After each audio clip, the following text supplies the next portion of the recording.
আসসালামু আলাইকুম। যদি 1 থেকে 49 পর্যন্ত ক্রমিক সংখ্যাগুলোর গড় কত, এখানে চাইছে গড় কত। গড় মানে আমরা জানি সবসময় যে মধ্যম সংখ্যা।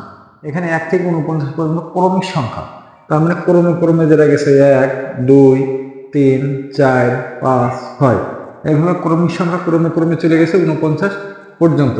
এখন এই 1 থেকে 49 পর্যন্ত যে সংখ্যা আছে এর মধ্যে গড় কোনটা, মানে গড় বলতে যে মিডল সংখ্যা কত হবে, 1 থেকে 49 এর মধ্যে মিডল কত হবে। তাহলে এই ক্ষেত্রে আমরা করবো কি, আমাদের গড় যখন বের করা লাগবে তখন গড় সমান আমাদের প্রথম সংখ্যা যোগ শেষ সংখ্যা, যোগ হচ্ছে শেষ সংখ্যা ডিভাইডেড 2। তাহলে আমাদের প্রথম সংখ্যা কত, 1, যোগ হচ্ছে শেষ সংখ্যা হচ্ছে 49, শেষ সংখ্যা 49 এবং ভাগ হচ্ছে 2।